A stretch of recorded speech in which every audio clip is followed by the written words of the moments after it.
또 말씀과 기도로 또 찬양으로 함께 시작할 수 있어서 감사합니다. 특히 오늘 우리가 방금 읽은 이 말씀이 성도들이 함께 모여서 기도하는 그러한 장면, 그와 관련된 내용인데요. 올 한 해에도 우리 새교회가 여러 가지 힘써야 할 일들 참 많이 있지만 무엇보다 함께 하나님 앞에 부르짖고 기도하는 그러한 기도의 공동체가 될 수 있기를 소망하고 여러분들이 그러한 기도의 공동체에 용사로 함께 참여해 주시기를 축복하며 부탁드립니다. 12장 앞부분 말씀을 다시 한번 리뷰해보고 또 오늘 본문으로 들어가면 좋겠는데요. 예루살렘 교회에 아주 핍박이 점점 거세져 가고 있었죠. 스데반이 순교를 당했고 그 다음에는 사도들 중에 처음으로 야고보 사도가 순교를 당했고 또 야고보 사도 이후에 베드로도 이제 죽여야겠다 해서 헤롯 왕이 베드로를 잡아 가두었습니다.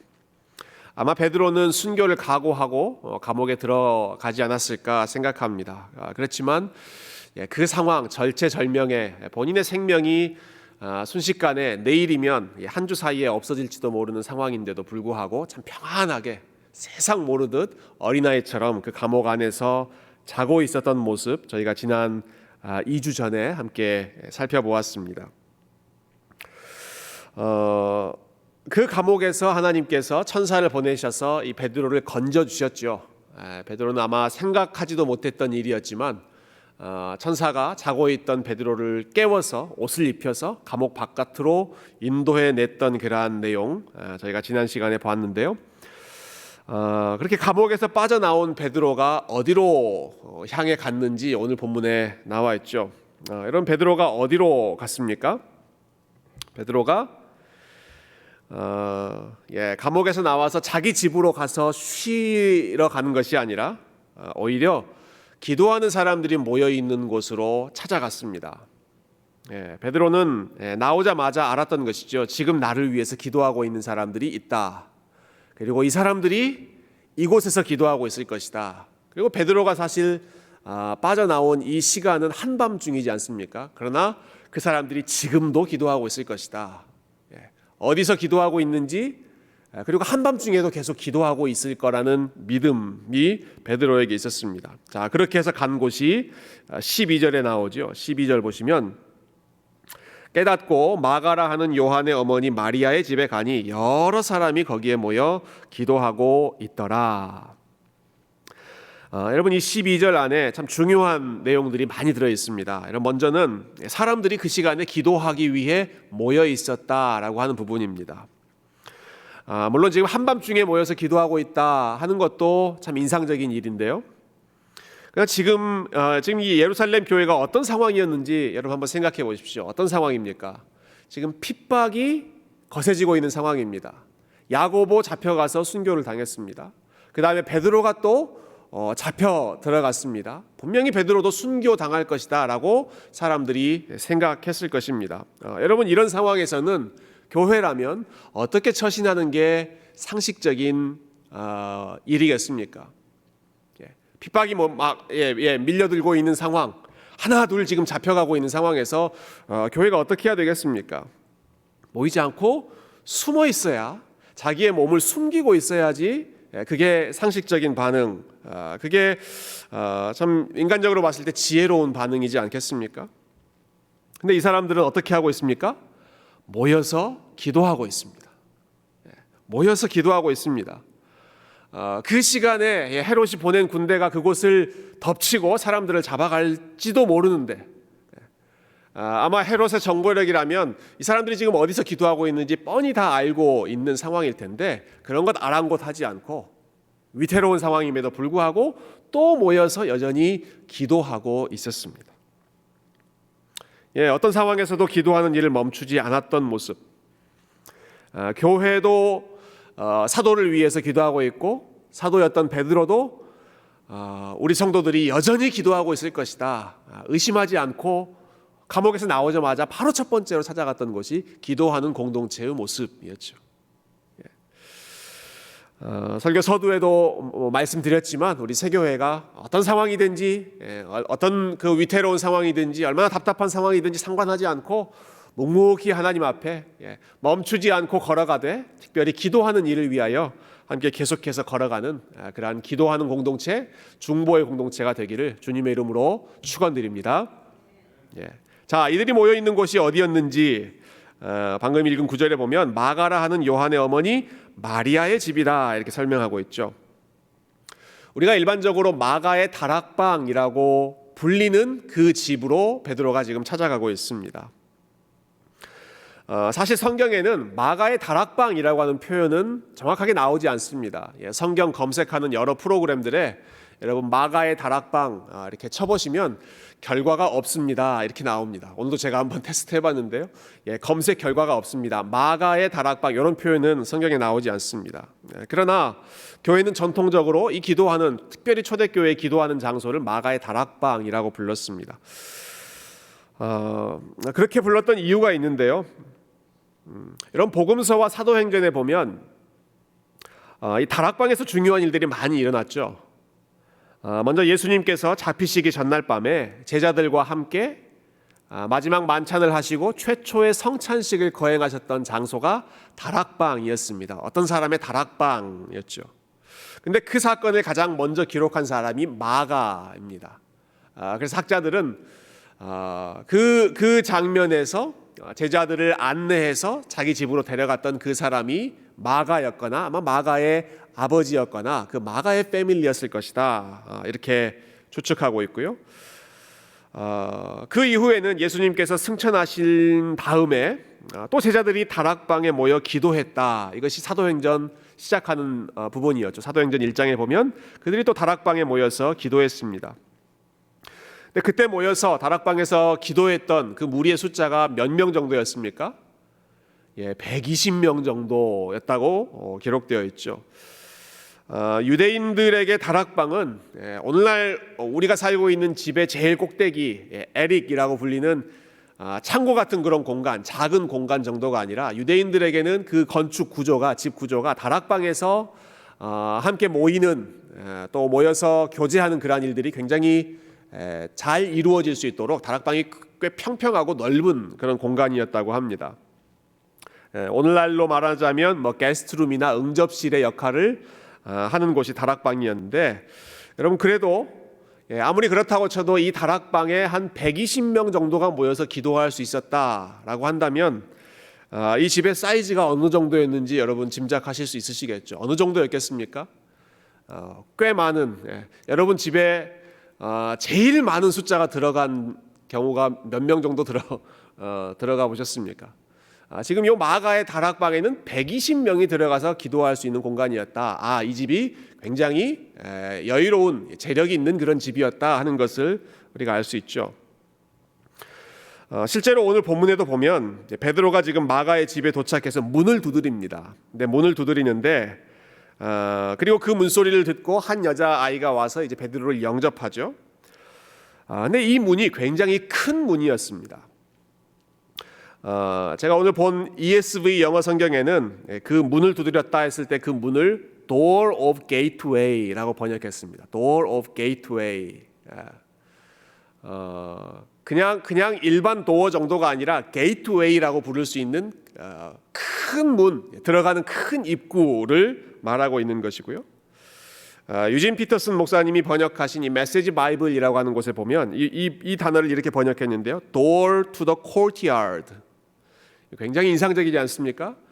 코르티야드로 들어가는 문, 거기를 베드로가 두드렸다라는 것입니다. 코르티야드가 뭡니까?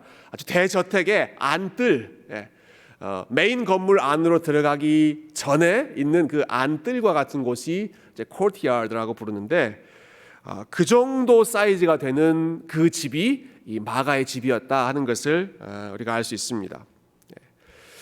집 안으로 들어가기 전에 안뜰, 정원이 있는 정도의 집. 여러분 이런 집이라면 120명 정도의 사람들이 충분히 모여서 함께 기도하고 함께 예배하는 그런 공간이 될 수 있었겠죠.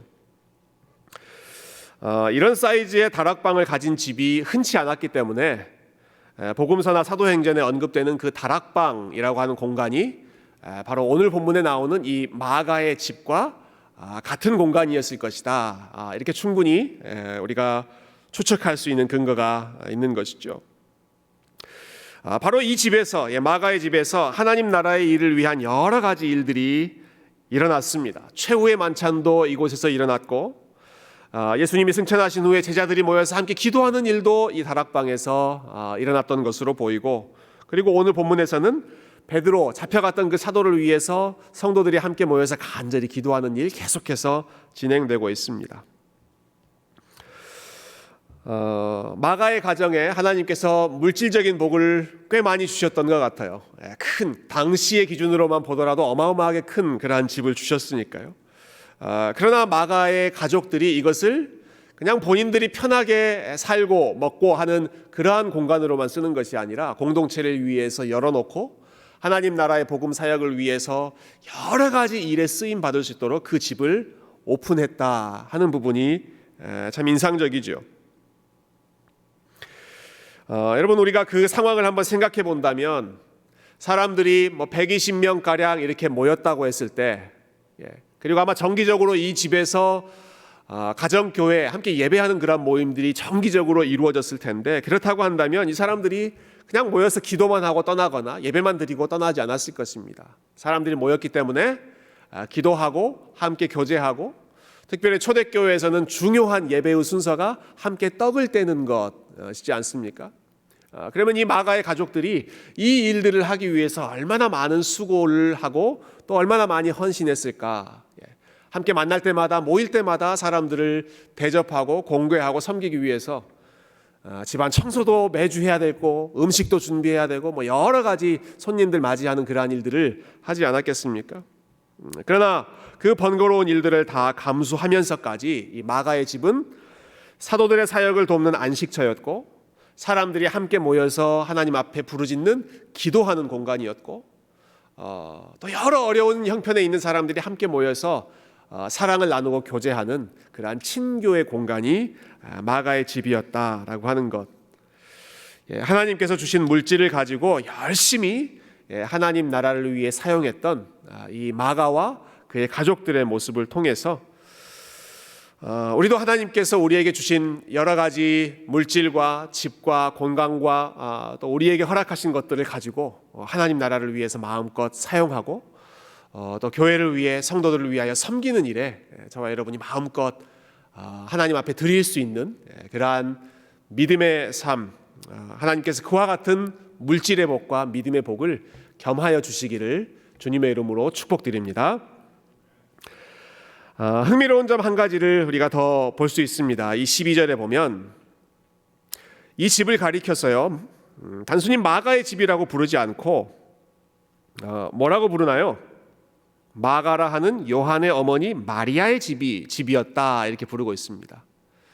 마가라 하는 요한의 어머니 마리아의 집이었다. 자, 이 집의 주인이 마가가 아니라 마가의 어머니 마리아였다라고 하는 것이죠. 지금부터 2000년 전의 시대입니다. 여러분, 남성 중심적인 그런 가부장적인 사회에서 지금 어떤 집을 여인의 집이다라고 부르는 것은 의미가 있습니다. 이것은 이 여인이 정말 유능한 비즈니스 워먼이었다 하는 그 정도의 그러한 의미가 아니라, 한 집을 여인의 집이라고 부른다는 것은 그 집의 주인이었던 남편이 없다라고 하는 것을 의미합니다. 남편이 죽고 아마 이 마가의 어머니가 과부로서 살고 있었을 것이다. 우리가 이런 것을 좀 추측할 수 있겠죠. 비록 혼자 사는 여성이었지만 그래도 하나님께서 큰 그런 재력을 남겨두셨고, 그리고 그것을 가지고 많은 사람을 위해서 섬기는데 아낌없이 사용했던 여인이 마가의 어머니였던 마리아였던 것이죠. 여러분, 이 마리아는 참 훌륭한 믿음의 여인이었는데요, 그의 집이 함께 모여 기도하는 장소였다라고 하는 것은 무엇보다도 이 여인이 기도하는 여인이었다 하는 것을 단적으로 보여주겠죠. 그리고 기도하는 여인 이 마리아는 아마 자기의 사랑하는 아들 마가를 위해서 열심히 기도하고, 그리고 마가가 하나님 나라를 위해서 마음껏 헌신하며 섬길 수 있도록 하나님 나라의 사역자로 이 아들을 하나님 앞에 드렸습니다. 우리가 다음 장인 13장에서 확인할 수 있겠지만 이 바울과 바나바가 선교 여행을 떠날 때 함께 동참했던 사람이 마가였습니다. 마가가 그 선교 여행에 동료 선교사로 참여했죠. 지금도 선교사로 살아가는 것이 참 어렵지만 여러분 초대교회 당시에 선교사로 헌신한다라고 하는 것 이거 보통 일이 아니었겠죠. 상상할 수 없을 정도로 힘든 길이 선교사로 살아가는 삶이었습니다. 여러분 실제로 마가는 이 선교 여행을 하다가 그 삶이 얼마나 힘들었던지 중도에 포기하는 일도 있었죠. 그래서 나중에 바울과 바나바가 2차 전도 여행 다시 전도 여행을 하려고 할 때 이 마가를 데리고 갈 것인가 말 것인가를 놓고 크게 싸운 그러한 상황을 우리가 알고 있습니다. 그래서 바나바는 사실 바나바와 마가의 관계는 삼촌과 조카의 관계였기 때문에 이 마가를 다시 데리고 가자, 마가에게 또 새로운 기회를 한번 더 주자 이렇게 주장했고, 반대로 바울은 아니 이렇게 약한 사람을 우리가 데려갈 수 없다, 이 마가를 거부하는 입장에 있었는데요. 자, 마가는 이렇게 중도에 한번 넘어지기도 하고 한번 탈락한 그러한 과거도 있었지만 그러나 그가 결국은 다시 일어납니다. 그래서 바나바와 함께 선교 여행을 2차 여행을 떠나고요. 나중에는 자기를 받아들이려고 하지 않았던 바울과의 관계도 회복되어서 바울이 마지막으로 썼던 편지에 보면 마가를 제발 데리고 와라. 내가 마가를 보고 싶다. 마지막 순간에도 보고 싶어하는 그런 관계로 바울과 마가가 회복되죠. 베드로 역시도 베드로 전서에 보면 마지막 5장에서 내 사랑하는 아들 마가도 너희에게 문안한다. 바울에게도 인정받고 바나바에게도 인정받고 베드로에게도 내 아들과 같은 사람이다라고 인정받았던 그 사람이 바로 오늘 본문에 나오는 마가였습니다. 예수님에 대한 가장 간결하고 명료한 복음서를 썼던 사람 역시 바로 이 사람 마가였죠. 여러분, 마가가 어떻게 해서 이렇게 초대교회에서 귀한 일들을 감당할 수 있었을까? 어떻게 하나님 나라의 귀한 기둥으로 복음서도 쓰고 여러 참 기둥과 같은 그런 사람들의 동역자로 살아갈 수 있었을까? 그 숨어있는 힘을 우리가 오늘 본문에서 찾을 수 있습니다. 누가 그를 위해서 기도해 주었겠습니까? 그의 어머니 마리아가 마가를 위해서 끊임없이 기도하는 여인이었던 것이죠. 자기 아들이 정말 하나님 나라를 위해서 귀하게 쓰임받을 수 있도록 끊임없이 기도하고 끊임없이 헌신했던 여인이 바로 이 여인 마리아였다라는 것입니다. 이런 마리아의 상황을 잠깐 한번 상상해 보시면 좋겠습니다. 남편을 먼저 잃은 여인입니다. 그렇다면 아들이라고 하는 그의 존재가 이 여인에게 얼마나 큰 존재였겠습니까? 사랑하는 아들을 가까이에 두고 가까이에서 지켜보며 함께 살아가고 싶어 하지 않았겠습니까? 자, 이 여인은 꽤 넉넉한 재산을 가지고 있었죠. 그렇다면 이 넉넉한 재산을 아들에게 물려주면서 그리고 그 아들도 여유로운 그러한 상황에서 하나님을 섬길 수 있도록 할 수도 있었을 것입니다. 본인이 했던 것처럼 이 마가도 그 집을 열어서 많은 사람들을 초청해서 기도 모임도 하고 예배도 하고 많은 사람들을 물질적으로 섬기는 그러한 일, 그러한 방식으로 하나님을 섬기도록 인도할 수도 있었을 것입니다. 사랑하는 아들이 선교여행 도중에 중도 하차에서 돌아와서 낙심하고 그것을 자책하고 힘들어하는 그러한 모습을 보면서 또 이 어머니 마리아의 마음이 얼마나 안타깝고 아팠겠습니까? 그렇게 힘든 길을 아들이 걸어가려고 하는 것을 충분히 인간적으로 만류하고 싶은 마음도 분명히 있었을 것입니다. 그러나 마가가 결국 어떤 삶을 살았습니까? 다시 일어나서 바울의 동역자로 살고 베드로의 동역자로 살고 또 복음서의 저자로 후대 교회에 엄청난 유익을 끼치는 믿음의 사람으로 활약하게 됩니다. 그 말은 마가를 위해 끊임없이 기도했던 그 어머니의 기도가 마침내 아름답게 응답되었다 하는 것을 보여주는 일이죠. 이 마가라고 하는 이 아들을 자기 자신의 아들이 아니라 하나님 나라를 위한 하나님 나라의 아들로 기꺼이 드리고 기꺼이 헌신하고 그리고 자기는 이 아들을 위해서 끊임없이 기도하면서 잘 감당할 수 있도록 도와주는 그 믿음의 백그라운드가 바로 마가의 어머니였던 마리아였다라고 하는 사실입니다. 전 참 이 부분에서 도전을 많이 받았습니다. 마가의 어머니 마리아가 자기 자식에게 많은 재산을 물려주려고 하지 않았고, 안정적인 삶을 제공해 주려고 하지 않았고, 마리아는 마가에게 믿음을 물려주었고, 기도하는 모습을 물려주었고, 하나님 섬기는 헌신의 삶을 물려주었습니다.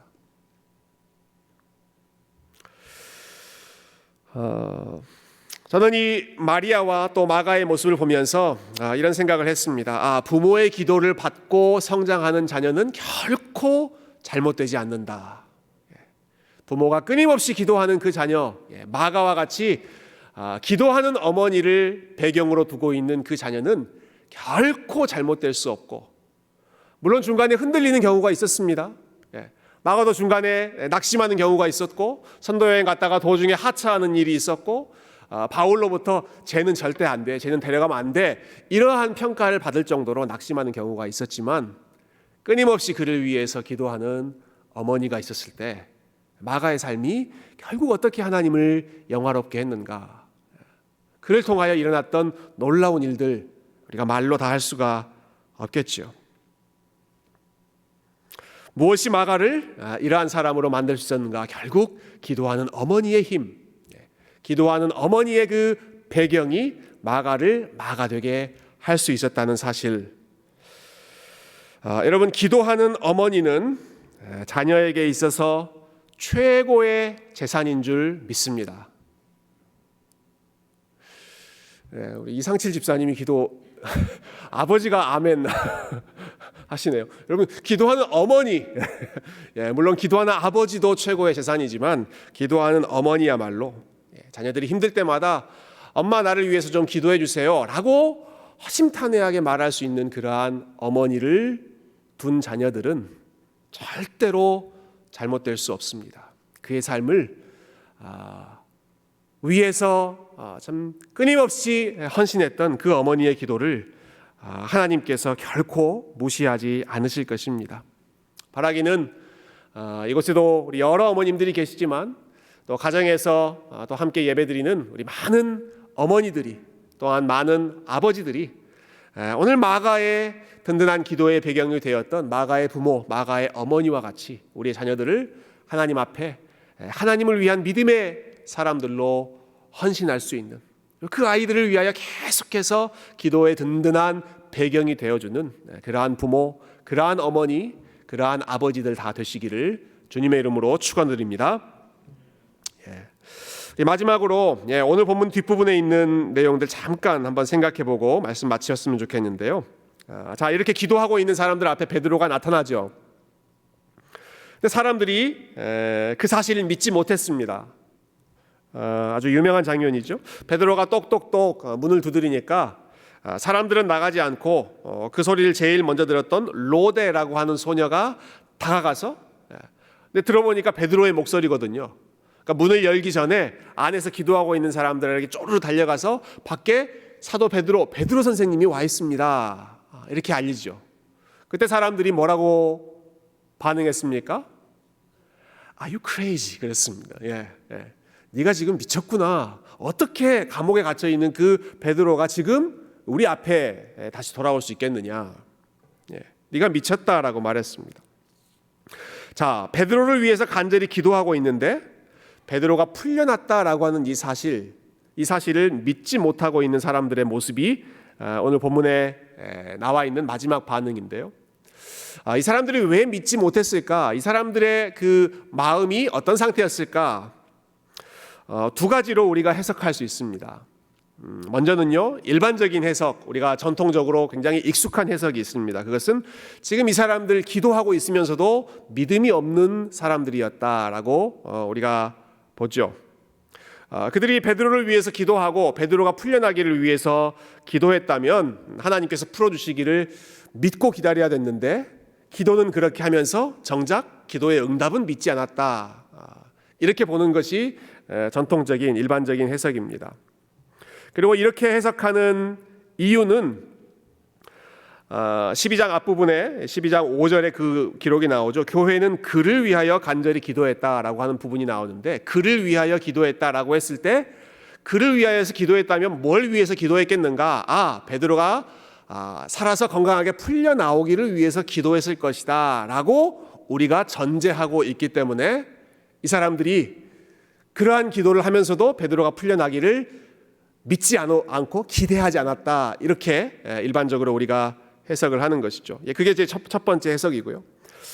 반면에 또 다른 해석도 있습니다. 이것은 교회가 당시에 베드로를 위해서 열심히 기도했는데 여기서 그를 위해서 기도했다라고 하는 것이 반드시 그가 살아서 나오기를 위해 기도했던 것은 아니었을 것이다 라고 보는 입장입니다. 마치 스데반처럼 마지막까지 베드로가 믿음으로 승리할 수 있기를 위해서 기도했을 것이다 라고 보는 입장이죠. 단순히 감옥에서 풀려 나온 것을 위해서 기도하는 것이 아니라 감옥에서 순교당할 것을 예상하고, 그러나 그 마지막 순간까지도 하나님께 영광 돌리는 믿음의 삶을 보이기를 위해서 끝까지 이 교회가 기도했을 것이다. 그렇기 때문에 이 사람들은 아예 풀려 나올 거라는 예상을 할 수가 없었기 때문에 지금 베드로가 나왔을 때 그것을 믿지 못하고 도저히 받아들일 수 없는 그러한 반응을 보일 수밖에 없었다 하는 것입니다. 우리에게 익숙한 해석은 1번이지만 저는 두 번째 해석도 충분히 가능하다고 생각합니다. 사실 실제로 여러분, 이 사람들, 이 초대교회 성도들의 수준을 우리가 생각해 본다면 이 사람들 지금 위태로운 상황 속에서도 기도하기 위해 모여 있는 사람들이지 않습니까? 단순히 그냥 감옥에 잡혀가지 않는 것 혹은 감옥에서 풀려 나오는 것, 그 정도가 목적이라면 아예 모이지도 않았을 것이고, 아예 그냥 안전하게 자기들의 집에서 숨어 있었을 가능성이 크죠. 그럼에도 불구하고 이 사람들이 두려워하지 않고 모여서 기도했다, 초대교회 수준이 그 정도였다라고 한다면 아마 베드로가 단순하게 감옥에서 살아나오는 것만을 기도한 것이 아니라 그 이상 끝까지 담대하게 믿음의 길 걸어가게 해주시기를 위해서 기도했을 가능성이 충분하다고 생각합니다. 그러나 여기에 대한 답은 우리가 이렇게 단언할 수 없습니다. 우리가 나중에 천국 가서 마가의 어머니 마리아를 만나서 그때 도대체 무엇을 위해서 기도했는지 한번 물어보면 그때 정확한 정답을 알 수 있겠죠. 왜 그렇게 당황하고 놀랐는지 그때 우리가 알 수 있겠습니다만은, 여러분, 그런데 설령 이들이 그때 무엇을 놓고 기도했는지 우리가 구체적으로 알지 못한다고 하더라도 저는 그것이 그다지 중요하지 않다고 생각합니다. 왜냐하면 두 가지 경우 모두가 다 우리에게 은혜가 되고, 그 두 가지 경우 모두가 우리로 하여금 하나님 앞에 더 열심히 기도하게 만드는 모티베이션이 되기 때문입니다. 첫 번째 경우, 그들이 만약 베드로가 석방되기를 위해서 기도했지만 그럼에도 불구하고 석방될 줄을 예상하지 못했다, 기대하지 못했다라고 한다면, 즉 그들이 기도하고 있었지만 그 기도 가운데에도 의심이 있었고 그들이 100% 믿지 않는 그런 상태였다라고 한다면 우리가 이것을 알 수 있습니다. 그렇게 드린 기도조차도 하나님께서 응답하셨다라고 하는 것입니다. 100% 믿음을 가지고 이 일은 분명히 이루어질 것이다 하고 드린 기도가 아니라 이런 게 도대체 이루어질 수 있을까? 라는 마음, 반신반의하는 마음으로 드렸던 기도조차도 하나님께서 받으셔서 베드로를 풀려내게 하시는 그러한 도구로 사용하셨던 것이죠. 여러분, 우리가 드리는 기도가 이런 경우 참 많지 않습니까? 어떻게 우리가 참 100% 믿음으로 가득한 그런 기도를 드릴 수 있겠습니까? 우리가 드리는 기도에 의심도 들어갈 때가 있고, 우리의 인간적인 욕심이 들어갈 때도 있고, 인간적인 계산이 들어갈 때도 있고, 여러 가지 것들이 뒤섞여 있는 불순한 기도를 드릴 때가 참으로 많이 있지만, 그럼에도 불구하고 하나님은 그러한 기도조차도 사용하셔서 하나님의 뜻을 이루시더라라고 하는 것이죠. 반면에 두 번째 경우도 우리가 생각할 수 있습니다. 만약 이 사람들이 베드로가 살아나오기를 위해서 기도하지 않고 그냥 그곳에서 참 비장하게 담대하게 순교하기를 위해서 기도했다라고 한다면, 베드로가 지금 살아서 나왔다라고 하는 것은 무엇을 말하는 것입니까? 그들이 생각조차 하지 못하는 방식으로 하나님께서 그 기도를 응답하셨다 하는 것을 보여줍니다. 꿈에도 생각하지 못했던 그러한 일들을 기도하면서 그러한 가능성이 아예 없었음에도 불구하고 하나님은 전혀 새로운 일을 기도를 통해서 역사하고 계셨던 것이죠. 설령 그들이 베드로 사도의 삶은 여기까지인가 보다, 마지막 순간 마음이 약해지지 않고 담대하게 하나님께 영광 돌려주시기를 우리가 위해서 기도합시다, 그렇게 기도했을지 몰라도 하나님께서는 오히려 베드로의 삶을 연장시켜 주시고 새로운 사역의 기회를 열어주시고 생각하지 못했던 그러한 결과를 이끌어내 주셔서 기도하는 사람도 놀라고 그 기도에 응답이 되었던 베드로 자신도 놀라는, 하나님께서 이렇게까지도 일하실 수 있는가 깜짝 놀라는 그러한 사건의 증인이 되게 하신 것, 우리가 생각하는 것, 우리가 기도하는 것 훨씬 이상으로 응답해 주시는 것을 우리가 두 번째의 경우에서 생각할 수 있을 것입니다. 여러분, 결국 중요한 것은 이 사람들이 이 상황 속에서 기도하는 사람들이었고 하나님은 그 기도를 사용하셔서 하나님의 뜻을 이루셨다라고 하는 부분이죠. 믿음이 부족한 기도라고 할지라도 하나님께서 사용하시고, 그리고 그들이 기도했던 것 이상으로 하나님은 역사하셨다. 상상치도 못했던 일들을 기도 가운데 이루셨다라고 하는 것이죠. 저는 이 부분을 생각하면서 제 나름대로 이렇게 좀 정리해 봤습니다. 여러분, 하나님은 우리가 기도한 대로 응답하시는 분이 아니십니다. 이상한 말 아니야? 좀 헷갈리실지 모르겠어요. 하나님은 우리가 기도한 대로 응답하시는 분이 아니십니다. 여러분, 우리가 기도한 그대로만 응답하신다면 우리 손해입니다. 우리가 하는 기도가 얼마나 부족한 기도가 많이 있고, 우리가 보는 시야가 얼마나 부족하고, 우리가 얼마나 자기중심적으로 기도합니까? 우리가 기도한 대로 하나님께서 응답하신다면 그것은 참 손해가 이만저만 아닙니다. 설령 우리는 믿음 없이 기도할지라도, 설령 우리가 볼 수 있는 것이 지극히 작은 것이어서 요만큼만 가지고 기도한다고 할지라도, 우리가 정말 이만큼의 기도만 드린다고 할지라도 하나님께서는 우리가 기도한 대로 응답하시는 것이 아니라 우리가 기도한 것 이상으로 응답하시기 때문에 생각지도 못했던 길을 열어주시고 생각지도 못했던 그러한 열매를 허락해 주시기도 하고, 우리가 상상하지도 못했던 그러한 일들을 하나님께서 우리 가운데 이끌어 주시고 인도해 주실 줄로 믿습니다. 그래서 우리가 오늘도 담대하게 기도할 수 있는 것이죠.